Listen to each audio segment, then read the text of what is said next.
지난주부터 계속해서 예언자들에 대해서 말씀을 전하는데 다시 한번 예언자들에 대해서 생각을 해보려고 합니다. 특별히 왕정기 예언자들이 어떤 마음을 가지고 그 시대를 살았을까를 생각을 해보려고 합니다. 불나방이 있죠. 불나방. 불을 피워놓으면 죽을 줄도 모르고 달려드는 불나방과 같이 예언자들은 하나님과 맺은 계약법을 버리고 바알과 아세라를 쫓아가는 이스라엘 향해서, 특별히 북이스라엘을 향해서 하나님의 심판의 말씀을 선포하고 있는 것을 볼 수가 있습니다. 바알과 아세라를 쫓아 살면 계약이 파기되어 멸망당하고 땅을 빼앗기고 약속의 땅에서 쫓겨날 것도 모르는 채 살아가는 이스라엘 백성들을 바라보며 안타까운 마음과 포기할 수 없는 마음으로 어떻게든 살려보려고 온 마음과 온 힘을 기울여 그 방법을 찾고자 애썼던 사람들이 특별히 바벨론 포로기 이전의 예언자들이고 그 예언자의 대표로 엘리야가 등장을 하고 있습니다.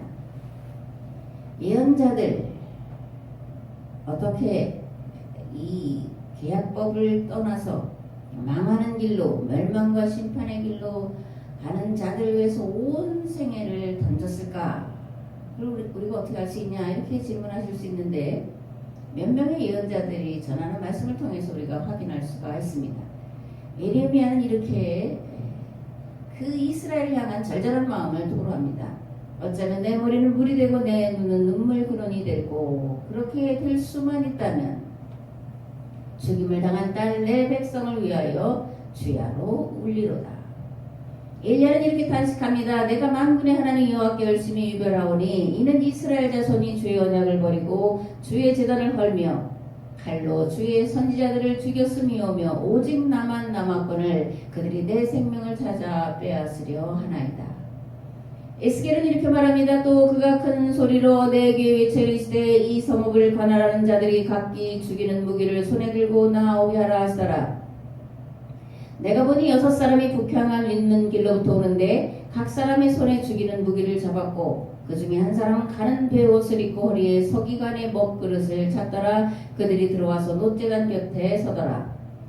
그룹에 머물던 이스라엘 하나님의 영광이 성전 문지방에 이르더니 여호와께서 그 가는 베옷을 입고 서기관의 먹그릇을 찬 사람 불러 여호와께서 이르시되 너는 예루살렘 성읍 중에 순행하여 그 가운데에서 행하는 모든 가증한 일로 말미암아 탄식하며 우는 자의 이마에 표를 그리라 하시고 그들에 대하여 내게 이르시되 너희는 그를 따라 성읍 중에 다니며 불쌍히 여기지 말며 긍휼을 베풀지 말고 쳐서 늙은 자와 젊은 자와 처녀와 어린이와 여자를 다 죽이되 이마에 표 있는 자에게는 가까이 하지 말라. 내 성소에서 시작할지니라 하시며 그들이 성전 앞에 있는 늙은 자들로부터 시작하더라. 그가 또 그들에게 이르시되 너희는 성전을 더럽혀 시체로 모든 뜰에 채우라. 너희는 나가라 하시며 그들이 나가서 성읍 중에 치더라. 그들이 칠 때에 내가 홀로 있었는지라 엎드려 부르짖으되 아하 주 여호와여 아하 주 여호와여 예루살렘을 향하여 분노를 쏟으시오니 이스라엘의 남은 자를 모두 멸하려 하시나이까. 엘리야, 예레미야, 에스겔 등 예언자들은 이스라엘 백성들이 올바른 계약 신앙의 길로 가도록 가르치고 이끌어 가야 할 제사장들과 왕들이 하나님과 맺은 계약법을 버리고 우상 숭배 즉 바알의 길을 따라가는 결과 계약이 파괴되고 나라가 망하고 포로로 끌려갈 처지에 놓인 이스라엘을 향하여 안타까운 마음과 견딜 수 없는 마음으로 어찌하든지 이스라엘 백성들이 하나님과 맺은 계약법으로 돌이키도록 하기 위해 일평생 눈물로 호소하고 때로는 무서운 심판의 말씀을 선포하고 시시때때로 하나님 앞에 엎드려 불쌍히 여기시기를 간구하는 삶을 살았음을 살펴봤습니다. 이런 예언자들의 중심을 보시고 아시는 하나님은 그들의 기도와 그들이 선포한 말씀에 응답하셔서 비록 북이스라엘이 아시리아에 멸망당하여 지중해 연안으로 뿔뿔이 흩어지고 200년 뒤 남유다가 바벨론에 멸망당하여 포로로 끌려갔을지라도 페르시아의 고레스를 통해 다시금 약속의 땅이요 조상들의 땅인 가나안 땅으로 돌아오게 하셨음을 역사는 증언하고 있습니다. 아멘. 제가 도발적인 질문을 잘 하는데 한국교회 어떻습니까? 아무 문제가 없죠? 그러기를 바라죠. 요즘 열방교회발 코로나 확진자가 속출하고 있고, 그런데 거기 갔다 왔다는 것을 숨겨서 뭐 N차 감염 이렇게 말하는데 이제 감염자들이 속출하고 있다는 소식을 우리가 듣고 있습니다. 또 어떤 교회는 예배드릴 때 마스크를 쓰지 않을 뿐만 아니라 통성기도를 했다. 그래서 확진자가 지금 늘어나고 있다. 그런 보도를 우리가 듣고 있습니다. 물론 코로나 바이러스의 진원지가 교회는 아니에요. 교회도 피해자죠. 그죠? 그리고 교회발 확진자 수가 절대로 많은 것은 아닙니다. 그러니까 모두를 다 이제 인정할 수가 없는 것이 현실인데, 그럼에도 불구하고 세상이 교회와 성도들을 바라보는 시각이 결코 우호적이지 않고 적대적이기까지 한 것은 부정할 수가 없습니다. 왜 이렇게 교회에 대한 시각이 좋지 않고 좋지 않은 것을 넘어서서 적대적일까? 그 원인이 교회 밖에 있는 사람들, 우리를 비방하고 책망하고 적대시하는 자들의 문제일까? 아닌 거죠. 그죠? 그들이 교회를 향해서 적대적으로 돌아서는 건 교회에 대해 실망했기 때문에 그렇습니다.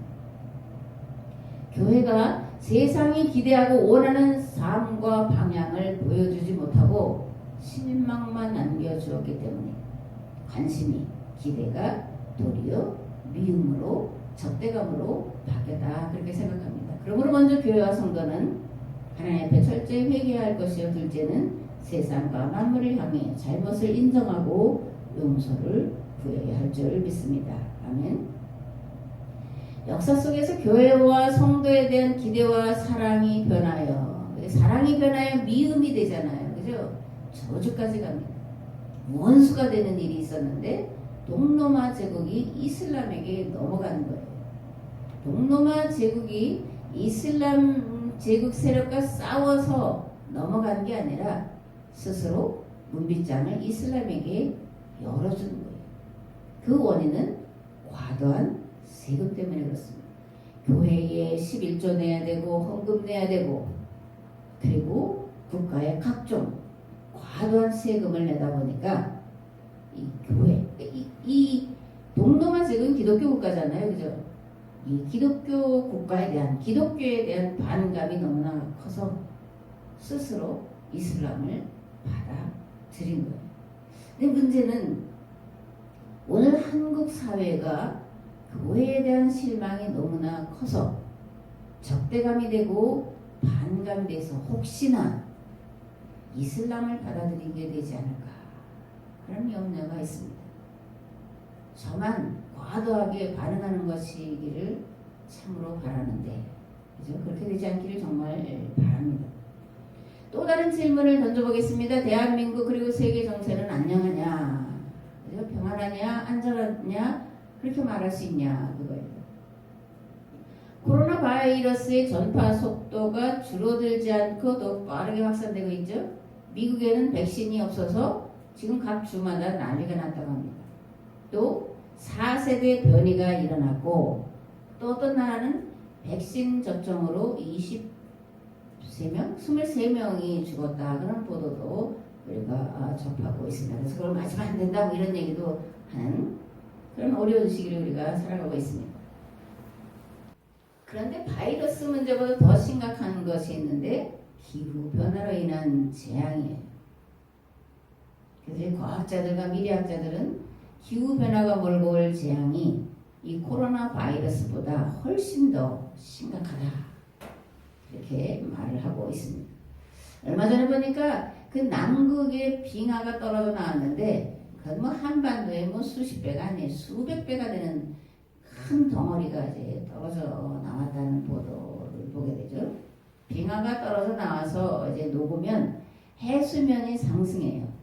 해수면이 상승하는데 그것만이 문제가 아니라 바닷물의 농도가 옅어져요.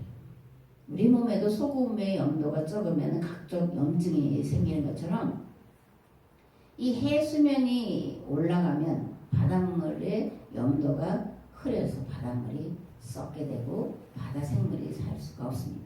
또 온실가스 영향으로 계절이 지금 혼돈을 하고 있잖아요. 어느 때는 겨울인 것 같다, 어느 때는 봄인 것 같다, 또 여름이 또 시원했다가 겨울이 뜨거웠다가 하는 계절이 혼돈에 빠져 있어서 우리 자체도 그것을 이제 적응하는 데 어려움을 겪고 있는 것을 우리가 알고 있습니다. 또 개발이라고 하는 명목으로 동식물이 살아갈 환경을 파괴한 것 때문에 특별히 이제 아마존 문제가 이제 심각하잖아요. 거기 이제 아프리카에서 있었던 그 지카라는 지역에서 발생한 그 모기 때문에 지카 바이러스 그러는데 그것이 이제 이런 남아메리카 지역으로 퍼져가면서 소두증을 일으키는 모기가 매개체인데 소두증을 일으키는 그런 문제들을 많이 발생하고 있는 것을 우리가 들어서 알고 있습니다. 창조 질서를 따라 봄, 여름, 가을, 겨울로 제대로 순환으로 돌아가면 모든 만물들이 때가 되면 소성하고 꽃이 피고 열매를 맺고 또 쉬고 하는 정상적인 그런 질서를 따를 텐데 질서가 흐트러지니까 만물들이 병들고 그 병든 만물들을 통해서 인간 또한 병들어가고 있는 것을 우리가 몸으로 느끼고 있습니다. 문제는 인간이 이렇게 자연 생태계를 망가뜨려 놓고 회복할 수 없다는 거예요. 인간의 이성 과학 기술로 이 자연 생태계를 본래대로 회복시킬 가능성이 제로라는 것이 심각한 문제이고 우리가 그 방법을 찾아내야 될 책임이 있다 그렇게 생각합니다. 마라나타라는 말 많이 들어보셨죠? 내가 아침에 이 마라나타라는 가사를 이렇게 다시 한번 살펴보니까 굉장히 은혜스럽게 들었고 99.9%는 은혜스럽게 듣는데 이게 생각해봐야 될 문제가 많다. 특별히 오늘날에 마라나타 신앙을 가진 사람들이 많이 있는데 그런 설교를 많이 하는데 이거 심각하다 그런 생각을 갖습니다. 마라나타 주여 어서 오시옵소서. 그럼 뭐가 연결될까요? 마라나타 주여 어서 오시옵소서. 그러면 무엇과 이게 연상될까? 무엇이 연상돼요? 마라나타 주여 어서 오시옵소서. 정말론가 이게 맞닿아져 있습니다. 그리고 요즘에 열방센터라고 하는 그들이 말하는 백투 예루살렘과도 이게 연결되어 있는 사상입니다. 유대인의 종말 사상과 세상 사람들이 말하는 종말 사상과도 연결되어 있는 그런 심각성이 이 안에 들어가 있습니다. 물론 대다수는 그걸 느끼지 않지만 느껴질 때는 이거 참 심각하다 그런 생각을 가질 수밖에 없습니다. 마라나타 주여 어서 오시옵소서 은혜스러운 말이에요. 주님이 오셔야 되죠. 그죠? 어서 오셔야 돼요. 그런데 주님이 어서 오시려면 주님이 오셔야 될 환경이 마련돼야 돼요. 주님이 오실 환경은 뭐예요? 이 땅에 하나님 나라가 이루어지는 상태. 그게 주님이 오실 때.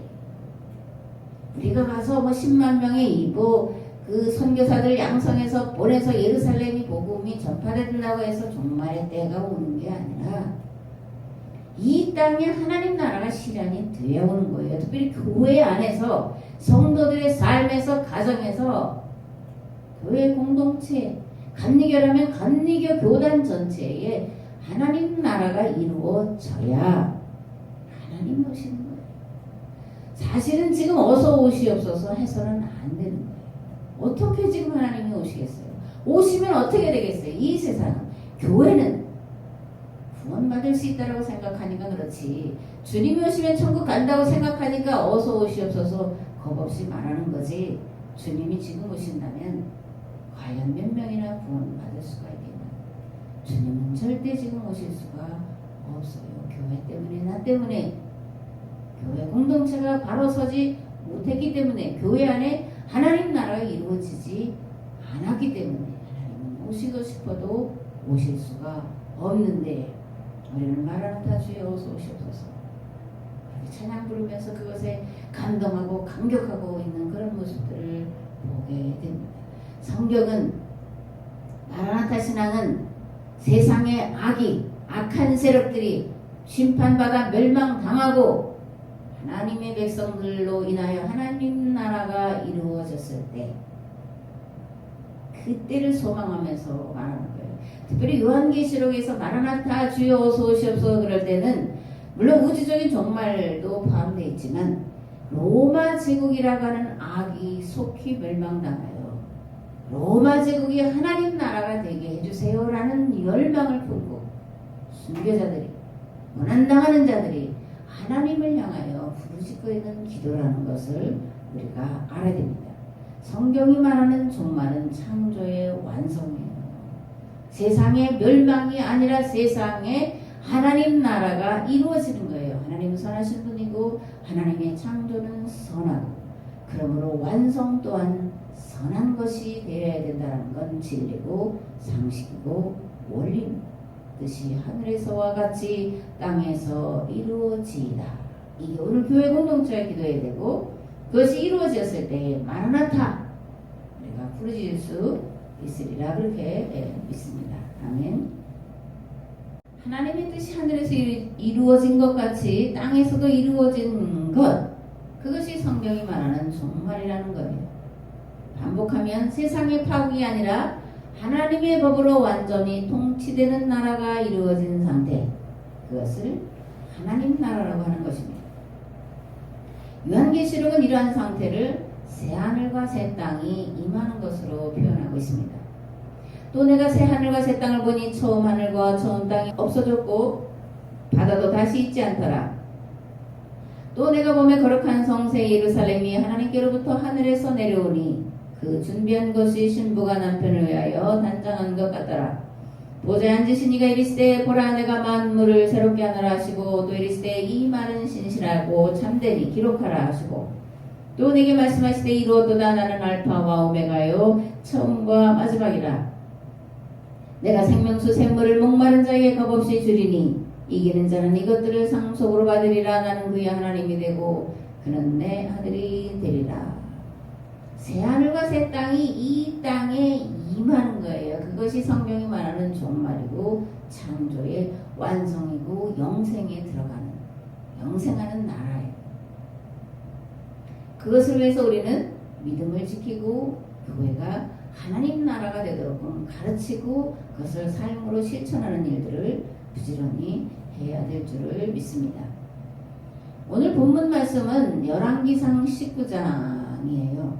이 19장의 말씀은 이 엘리야가 갈멜산에서 850대 1로 그 싸움을 해서 이기고 850명의 바알과 아세라의 제사장들을 죽인 다음에 일어난 그 사건을 기록을 하고 있습니다.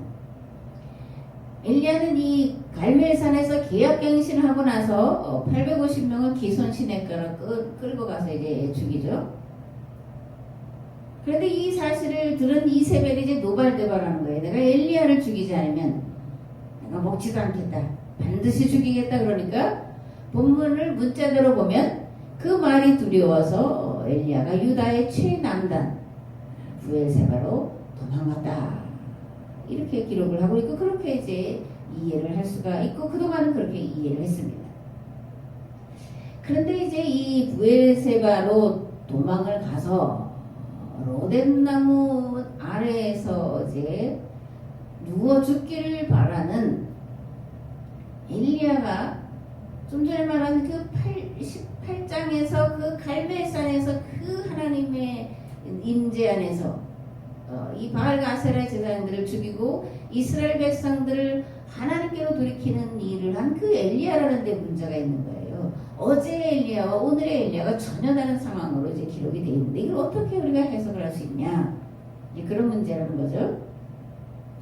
엘리야의 기도에 하나님이 응답하셔서 하늘로부터 불이 내려왔고 그래서 850명을 기손 시내로 끌고 가서 죽였고 그리고 나서 엘리야가 기도했더니 3년 반 동안 내리지 않던 비가 쏟아져 내렸고 이 아하방이 이제 마차를 타고 막 비를 피해서 달려가는 그 앞에 허리를 동이고 엘리야가 달려가는 이런 하나님이 함께 하시는 하나님의 영광을 드러낸 바로 그 엘리야가 오늘은 여자의 말에 두려워서 도망을 갔다. 그래서 나 이제 죽여주세요 그랬다. 앞뒤가 잘 안 맞죠. 그럼 이제 우리가 생각을 달리 해야 되는 거예요. 이전에 들었던, 이전에 해석했던, 이전에 내가 읽고 생각했던 그 생각과 다른 게 아니냐, 본문은 다른 무엇을 말하고 있는 것이 아니냐라고 우리가 생각을 해봐야 됩니다. 열왕기상 19장 1절부터 18절 말씀을 봉독하겠습니다. 아합이 엘리야가 행한 모든 일과 그가 어떻게 모든 선지자를 칼로 죽였는지를 이세벨에게 말하니 이세벨이 사신을 엘리야에게 보내 이르되 내가 내일 이맘때에는 반드시 내 생명을 저 사람들 중 한 사람의 생명과 같게 하리라. 그렇게 하지 아니하면 신들이 내게 벌 위에 벌을 내림이 마땅하니라 한지라. 그가 이 형편을 보고 일어나 자기의 생명을 위해 동망하여 유다에 속한 부엘세바에 이르러 자기의 사환을 그곳에 머물게 하고 자기 자신은 광야로 들어가 하룻길쯤 가서 한 로뎀 나무 아래에 앉아서 자기가 죽기를 원하여 이르되 여호와여 넉넉하오니 지금 내 생명을 거두시옵소서. 나는 내 조상들보다 낫지 못하니이다 하고 로뎀 나무 아래에 누워 자더니 천사 그를 오르만지며 그에게 이르되 일어나서 먹으라 하는지라. 본즉 머리맡에 숯불에 구운 떡과 한 병 물이 있더라. 이에 먹고 마시고 다시 누웠더니 여호와의 천사가 또 다시 와서 오르만지며 이르되 일어나 먹으라. 내가 갈 길을 다 가지 못할까 하노라 하는지라. 이에 일어나 먹고 마시고 그 음식물의 힘을 의지하여 40주 40야를 가서 하나님의 산 호렙에 이르니라. 엘리야가 그곳 굴에 들어가 거기서 머물더니 여호와의 말씀이 그에게 임하여 이르시되 엘리야야 내가 어찌하여 여기 있느냐. 그가 대답하되 내가 만군의 하나님 여호와께 열심히 유별하오니 이는 이스라엘 자손이 주의 언약을 버리고 주의 제단을 헐며 칼로 주의 선지자들을 죽였음이오며 오직 나만 남았거늘 그들이 내 생명을 찾아 빼앗으려 하나이다. 여호와께서 이르시되 너는 나가서 여호와 앞에서 산에 서라 하시더니 여호와께서 지나가시는데 여호와 앞에 크고 강한 바람이 산을 가르고 바위를 부수나 바람 가운데 여호와께서 계시지 아니하며 바람 후에 지진이 있으나 지진 가운데에도 여호와께서 계시지 아니하며 또 지진 후에 불이 있으나 불 가운데에도 여호와께서 계시지 아니하더니 불 후에 세미한 소리가 있는지라. 엘리야가 듣고 겉옷으로 얼굴을 가리고 나가 굴러기에 섬에 소리가 그에게 임하여 이르시되 엘리야야 내가 어찌하여 여기 있느냐. 그가 대답하되 내가 만군의 하나님 여호와께 열심히 유별하오니 이는 이스라엘 자손이 주의 언약을 버리고 주의 제단을 헐며 칼로 주의 선지자들을 죽였음이오며 오직 나만 남았거늘 그들이 내 생명을 찾아 빼앗으려 하나이다. 여호와께서 그에게 이르시되 너는 내 길을 돌이켜 광야를 통하여 다메섹에 가서 이르거든 하사엘에게 기름을 부어 아람의 왕이 되게 하고 또는 너는 또 님시 아들 예후에게 기름을 부어 이스라엘의 왕이 되게 하고 또 아벨 무홀라 사바세 아들 엘리사에게 기름을 부어 너를 대신하여 선지자가 되게 하라. 하사엘의 칼을 피하는 자를 예후가 죽일 것이요 예후의 칼을 피하는 자를 엘리사가 죽이리라. 그러나 내가 이스라엘 가운데 7,000명을 남기리니 다 바알에게 무릎을 꿇지 아니하고 다 바알에게 입맞추지 아니한 자니라. 아멘. 우리가 이 말씀 가운데 잘 아는 게 있죠. 내가 이스라엘 가운데 7,000명을 남겨두겠다. 바알과 아세라에게 무릎 꿇지 않고 입맞추지 않은 바알의 종교를 따라가지 않은 자 7,000을 이스라엘 가운데 남겨두겠다. 이 말씀은 누구나 다 기억하는 그런 말씀이죠. 이 열왕기상 19장 4절을 공동 번역으로 보니까 이렇게 되어 있습니다. 자기는 하룻길을 더 여행하여 거친 들로 나갔다. 쌀이나무 덤불이 있는 곳에 이르러 로뎀 나무를 이제 쌀이나무라고 그렇게 생겼어요. 가지가 가는데 이렇게 많은 이제 가지를 친 게 로뎀 나무인데 쌀이나무 덤불이 있는 곳에 이르러 그 아래 앉은 그는 죽여달라고 기도하였다. 오 야훼여 이제 다 끝났습니다. 저의 목숨을 거두어 주십시오. 선조들보다 나을 것이 없는 못난 놈입니다. 이렇게 번역을 해놓고 있습니다. 또 19장 9절에서 10절 말씀을 공동 번역으로 이제 보는 건데요. 그가 거기 한 동굴에 이르러 그 속에서 그날 밤을 지내는데 갑자기 야훼의 말씀이 들려왔다. 엘리야야 네가 여기서 무엇을 하고 있느냐. 엘리야가 대답하였다. 저는 이스라엘 백성들이 당신과 맺은 계약을 저버리는 것을 보고 만군의 하나님 야훼를 생각하여 가슴에 불이 붙고 있습니다. 이 백성은 당신의 제단을 헐었을 뿐 아니라 당신의 예언자들을 칼로 쳐 죽였습니다. 이제 예언자라고는 저 하나밖에 남았는데 안 남았는데 그들이 저마저 죽이려고 찾고 있습니다. 열왕기상 18장의 갈멜산 사건은 엘리야 생애 최고의 사건이에요. 그죠? 그리고 엘리야의 평생의 기도가 응답된 은혜의 날. 북이스라엘 백성들이 여호와 신앙에서 떠나서 바알을 섬기고 하나님과 맺은 시내산 계약법과 광야 전통을 버리고 가나안의 열왕들이 가나안의 지배자들이 간 지배와 착취와 정복 전쟁을 일삼아 자기 배만 채우고 사는 우상 숭배의 삶의 모습을 바라보며 견딜 수 없는 마음과 안타까운 마음으로 어떻게 하면 이스라엘 백성들을 계약 신앙으로 돌이킬 수 있을까? 그 길과 방법을 찾고 찾으며 일생을 살아온 엘리야를 하나님이 돌아보셨고 그의 중심을 받으셔서 불로 응답하신 사건이 갈멜산 사건이에요. 그리고 이 갈멜산 사건이 말하는 건 제사로 하나님을 섬기겠다고 하는 이 북이스라엘의 바알 신앙에 대해서 하나님은 제사로 짐승으로 드리는 것이 아니라 고아와 과부와 나그네를 돌아보는 것이다. 그들이 이 계약 공동체 안에서 편안하게 자유롭게 자기의 가정을 지키며 살아가도록 보살피고 도와주고 세워주는 거다 라는 것을 일깨워준 사건이 갈멜산 사건이에요. 그래서 이게 계약 갱신이다 그렇게 말하는 겁니다. 하나님은 엘리야가 한 모든 말이 그가 지금 갈멜산에서 제단을 버려놓고 기도하는 모든 것들이 참이라는 것을 확증하는 표적으로 불을 내리시죠. 그죠?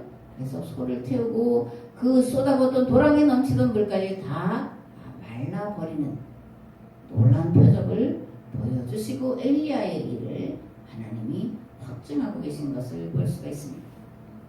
엘리야의 갈멜산 사건은 하나님의 인재의 사건이에요. 하나님이 표적을 보여주신 거예요. 북이스라엘이 섬기는 바알은 참신이 아니라 만들어진 신이요 거짓 신이요 살아계신 하나님은 여호와밖에 없다라는 것을 다시 한번 이스라엘 백성들에게 경험시킨 놀라운 은혜의 사건이었습니다. 그런데 이런 엘리야가 이세벨이 죽이겠다고 하니까 나 살겠다 그렇게 도망가다 앞에서 말한 것처럼 이게 앞뒤가 안 맞죠. 그죠? 문자로는 그렇게 되어 있습니다. 그러나 말하고자 하는 바가 있어요. 엘리야가 그 이세벨이 죽이겠다고 하는 말이 두려워서 도망가는 게 아니라는 거예요. 그럼 왜 엘리야는 이 브엘세바로 도망을 가서 로뎀나무 아래에 누워가지고 죽겠습니다 이렇게 말을 했을까? 주님 이제 더 이상 살 수가 없습니다. 왜 이렇게 말했을까? 이게 무슨 뜻일까요? 앞전에도 말씀드린 것처럼 엘리야의 평생의 사건은 갈멜산 사건이에요. 이 북이스라엘 향해서 기도한 기도가 응답된 날이고 하나님이 살아계신 분이라는 것을 북이스라엘 사람들이 다시 한번 각인시켜주고 이제 정말로 시내산 계약법으로 다시 돌아가야 된다는 계약 갱신을 한 사건이 갈멜산 사건이므로 1년 이제 자기가 할 일은 다 했다 그렇게 생각을 했다라는 거예요. 내가 이제 할 일은 다 했습니다. 이제는 하나님의 뜻에 맡깁니다. 모세가 광야길로 스스로 들어가서 먼지가 되고 티끌이 된 것처럼 저도 사라지기를 원합니다. 그런 엘리야의 중심의 기도였다. 우리가 보통 그렇게 말하잖아요. 사명이 끝나면 죽는다. 그래서 사명이 있으면 죽지 않는다. 이런 말을 이제 하는데 엘리야가 그런 심정이고 주님 제가 할 수 있는 일은 다 끝났습니다. 이제 저의 목숨을 거두어 주십시오. 나는 모세보다 또 내 앞선 어떤 선지자들보다 나은 자가 결코 못됩니다. 나는 어리석은 자입니다. 나는 부족한 자입니다. 이렇게 기도를 하고 있다는 거예요. 그랬더니 놀라운 일이 벌어지는 거죠.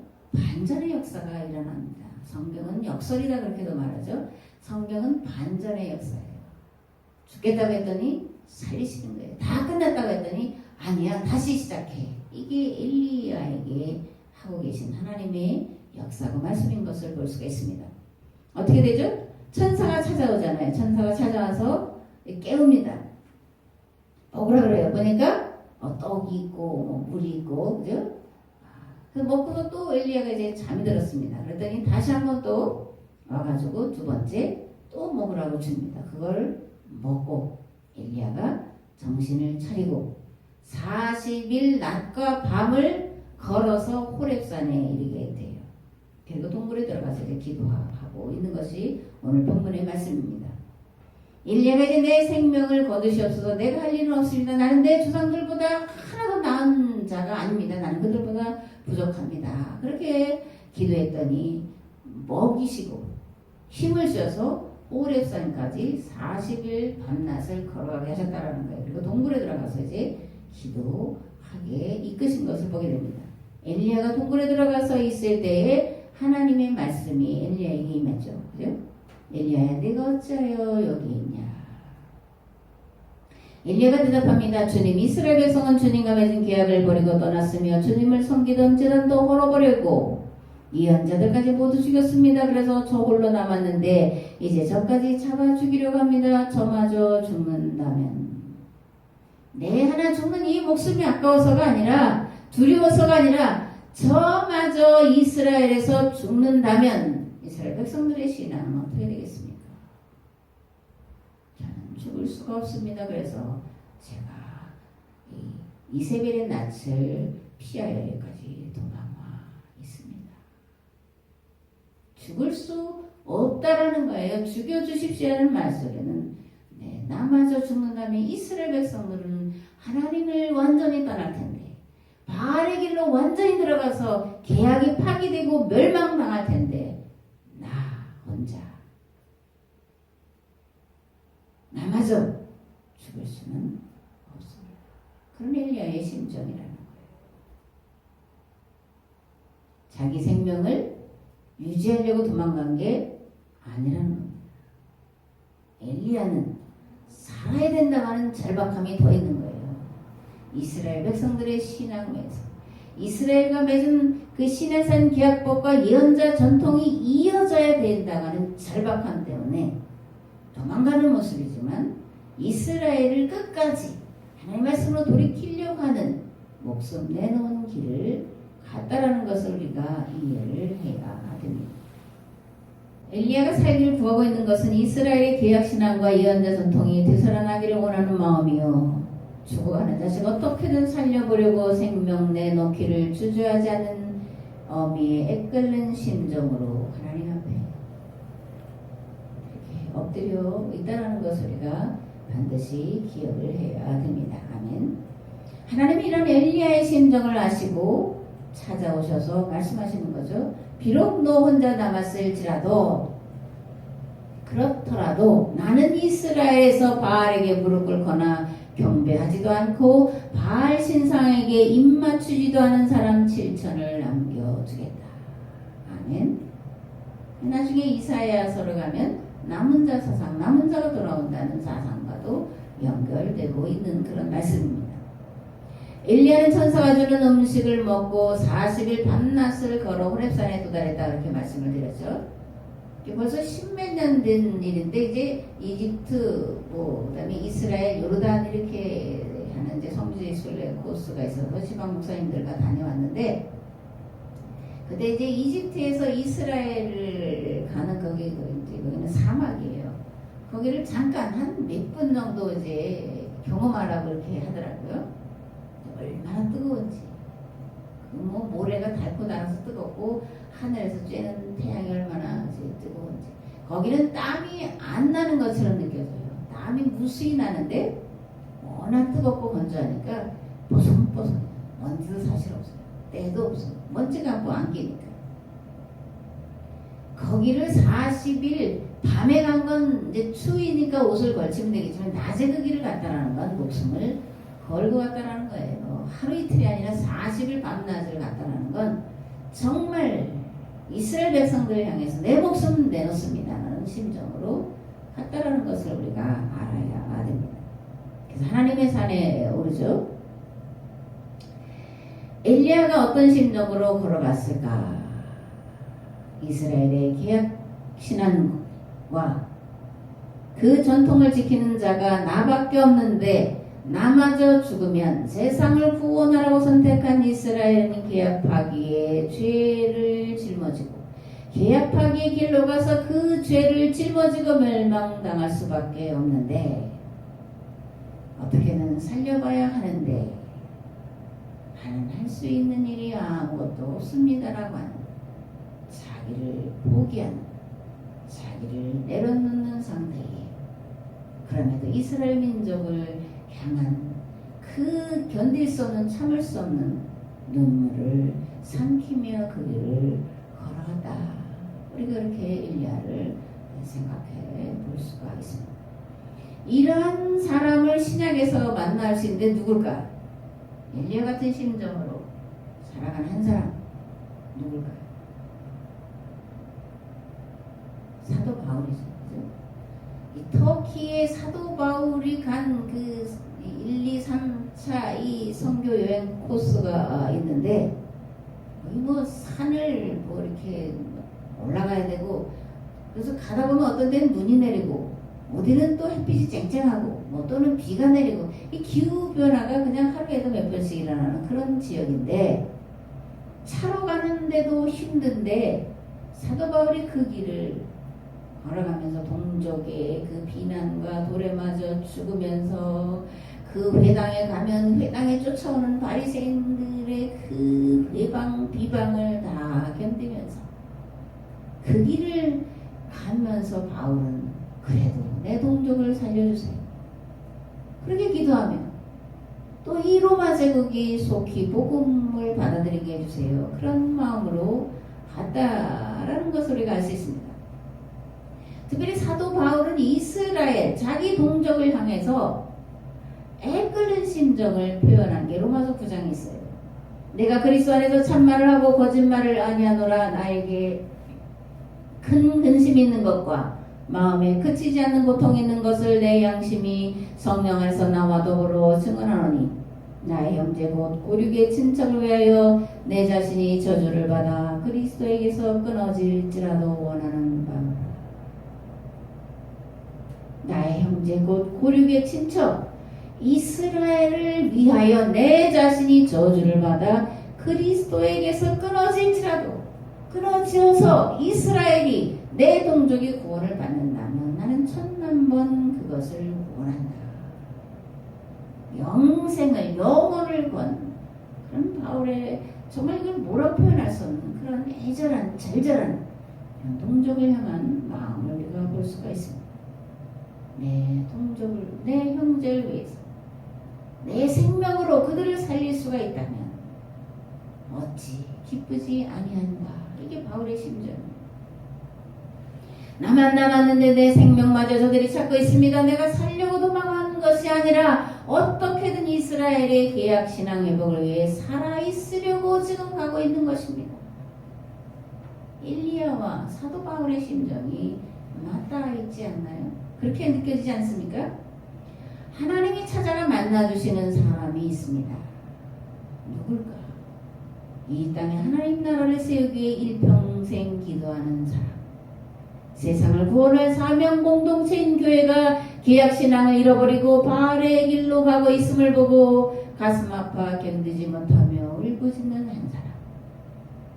한국합리교회가 생명의 길이 아닌 사망의 길을 가고 있음을 바라보며 나의 형제 곧 고륙의 친척을 위하여 내 자신이 저주를 받아 그리스도에게서 끊어질지라도 원하는 바로라라는 사도 바울 같은 간절한 마음으로 기도하는 그 한 사람. 오늘도 그 한 사람을 찾아가 주시고 만나 주시는 줄 믿습니다. 하나님이 그들을 찾아가셔서 이렇게 물으실 거예요. 내가 왜 여기에 있냐? 내 마음의 소원이 무엇이냐? 만약 오늘 여러분들이 지금 들을 때 그런 음성을 들을 수 있고 또 일을 하다가 그럴 수도 있고 뭐 다른 것을 하다가 그럴 수도 있는데 혹시 하나님 여러분들을 찾아가셔서 내가 왜 여기에 있냐? 내 마음의 소원이 무엇이냐? 이렇게 질문하신다면 어떻게 말씀을 드리시겠습니까? 한국교회에 새 생명을 불어넣을 말씀을 대언할 자를 보내주옵소서. 진리의 말씀과 생명의 말씀을 선포할 자를 보내셔서 그 말씀으로 만물이 소성케 되게 하옵소서. 이렇게 기도하면 하나님 반드시 여러분들에게 그 길과 방법을 찾을 수 있도록 지혜와 지식을 주실 줄 믿습니다. 한 사람인 거예요. 10사람이 아니라 한 사람이에요. 일평생 살아가는 삶의 목적이 하나님 이 세대를 살릴 수 있는 이 땅에 하나님 나라를 이룰 수 있는 참 말씀을 선포할 자를 보내주소서 기도합니다. 그 한 사람 오늘도 찾고 계시는 줄 믿습니다. 그런 자에게 하나님께서 임하셔서 초자연으로 자연으로 하나님이 내가 너와 함께하고 있다는 것을 반드시 확증시켜 주실 줄을 믿습니다. 성경은 그 한 사람의 이야기로 가득 차 있어요. 그 한 사람 모세, 사무엘, 엘리야, 에레미야, 세례요한 그리고 사람 되셨던 예수 그리스도의 이야기가 성경의 이야기입니다. 예수님 그분은 오늘도 음부의 권세가 교회를 넘어뜨리지 못하도록 오른손으로 붙잡고 계시는 하나님이신 줄 믿습니다. 그 하나님 오늘도 보낼 자를 찾고 계시는데 이렇게 말씀하십니다. 내가 누구를 보내면 누가 우리를 위하여 갈고. 이제는 길과 진리와 생명 되신 예수 그리스도의 은혜와 아버지 하나님의 무한하신 사랑하심과 성령님의 감화 감동 교통 역사하심 이 세대를 향하여 한국교회를 향하여 일평생 하나님 앞에 기도하기를 결단하오더라도 내 삶의 자리 위에 이 교회 위에 이 나라와 이 민족 위에 이제부터 영원토록 함께 하옵시기를 간절히 축원하옵나이다. 아멘.